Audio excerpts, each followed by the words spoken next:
Happy Friday, Hartsville High. I'm Lee Saxton. And I'm Ashley Gainey. On this week's show, we will give you a preview of the school musical, remind you of things you need to know about prom, show you a recap of the Chorus Carowinds trip, and give you some information about the Southeastern Baseball Classic. And this is RFTV.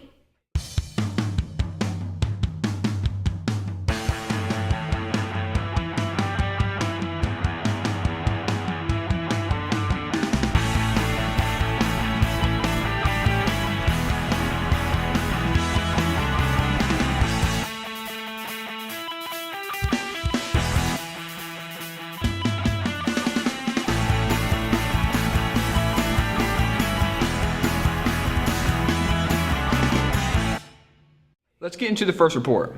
Carson's been keeping up with the school musical, and she has interviewed a few of the cast members about their experiences and information about the Grease musical. I'm Carson Byerly reporting for RFTV. For the past couple of weeks, I've been collecting footage for the musical rehearsals. Let's take a look at what this year's production is going to look like. The musical is May 9th to 11th, and it's going to be held at the Center Theater. You're already recording.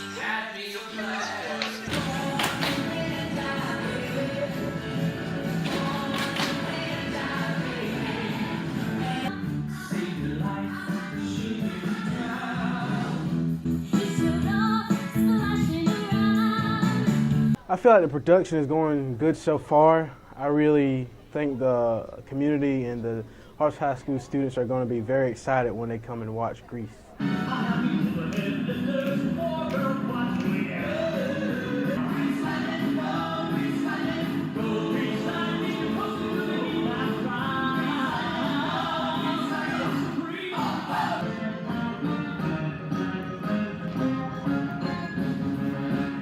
What I like most about participating is that the cast is all working together to kind of put together something that the whole community can enjoy, and it really incorporates everybody's talents, whether they're into costuming or singing or acting or putting together sets. It just kind of really brings it all together. The musicals taught me a lot about reliability and being dependable, because if you're not there or if you're not doing what you need to do in rehearsal, you're kind of letting down everybody else. So really bringing your best to the table to make it a great experience for everyone.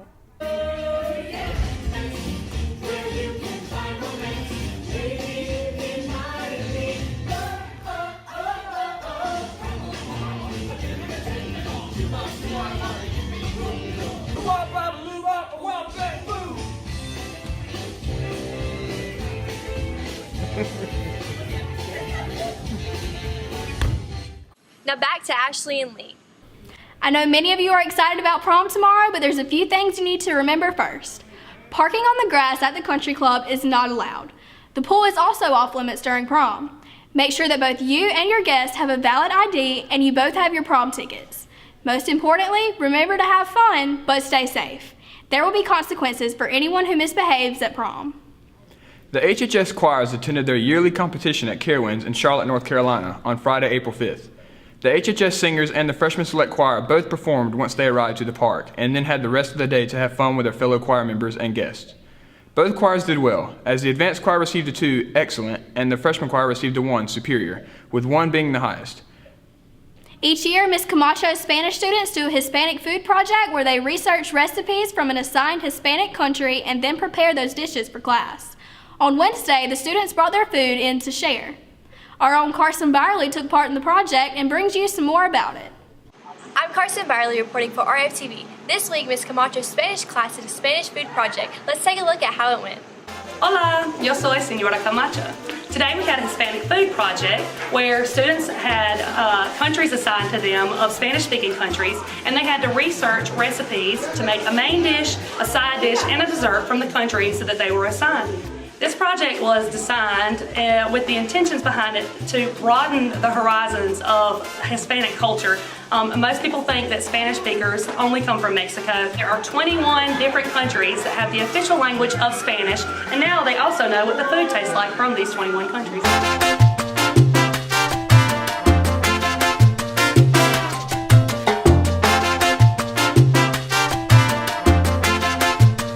Me llamo Teca. I enjoy Spanish because it's a new way of interacting with people and it's good to learn the culture. Spanish is hard because you gotta learn all these new words and I sometimes don't understand them. Me llamo Desidario, and we had Dominican Republic for our Hispanic food project. I made a potato and cheese zucchini casserole, and I enjoyed making it, and I loved it. It was fun. I'm glad she actually picked this project because I learned more. Now back to Ashley and Lee. Next Tuesday, there will be a hiring event for HHS students in the cafeteria. Neptune Island Water Park, SC Works, Bizzle's Restaurant, Kelly Services, and McDonald's will be all taking part in this event. Be sure to check out the recruitment table during your lunch. Seniors, make sure you have completed the questionnaires on Schoology for the senior magazine. You will not be able to submit anything after next Wednesday. Also, if you would like to be a part of the transformation page, print out a photo of yourself from middle school or before and bring it to room 116. We will select photos to be featured in the senior magazine. Here's an example from Lee.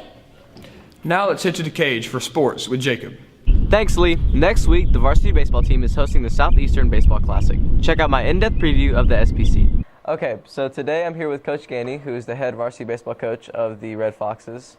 And next week they will be hosting the SBC. So, Coach Ganey, do you mind explaining to us what that is? Yeah, the SBC is the Southeastern Baseball Classic. We are now entering our 21st year of the tournament. It's been hosted at Jimmy White Park for that length of time. We bring in teams from all over pretty much the southeastern, eastern United States. We've had teams from Florida, Georgia, Pennsylvania, Ohio, Maryland. So, a big community involvement in the tournament. Scholarship is awarded each year to an academic scholarship to a deserving athlete from one of the teams. So your team, the Red Foxes, how do you think that we'll do in this tournament? Man, we've never won this tournament, so that speaks volumes for the amount of competition that we have to come in. Yeah. We've runner-up a few times. This team, this year is anybody's guess. We've got all new teams coming in this year because our spring break was a little hard to pick up teams this year. So we got all new teams. Don't really know a lot about the teams that are coming in. So I guess we always have a chance. Everybody has a chance before you get started. For sure. Yeah. All right. Well, good luck and thank you very much. I appreciate it. So today I'm here with Darian Pendergrass, who's the starting left fielder for the baseball team. So a couple people have told me that you've been a little aggressive on the base pass. You want to tell me a little bit about that? When I get on base, I like to get around fast, help my other brothers out, and move me around the base path. I like to get home. I like to get an early lead going and win the game. I feel that. All right. So you want to say anything else to the school family before we leave? Just come out and support us as we finish out the season. Playoffs coming up. We need a lot of supporters just to make it through. Go Foxes. So today I'm here with one of the varsity baseball players, Colin Reason. He's the starting catcher for the team. So Colin, the tournament itself, what does that mean to you as a player? It's a pretty unique experience. To have all those teams from across the country come to our field and play for the week. We get to see how we match up against better competition and teams in the area, so it's a pretty cool experience. Gotcha. You have anything else you want to say to the school? Come out and support. Our last couple of games, regular season games, are this week, and the SBC is going to be next week, 15th to the 19th. Come out and show some love. A big thanks to Abby Lackey for helping with that segment as well. Sign-ups are already underway for sports for next year. We will have a preview of the competition cheer tryouts in next week's show. That's it for sports this week. Back to you, Lee. Thanks, Jacob. Well, that's our show for this week. Make sure to watch the Monday mashup and tune in to next Friday's show to stay positively informed.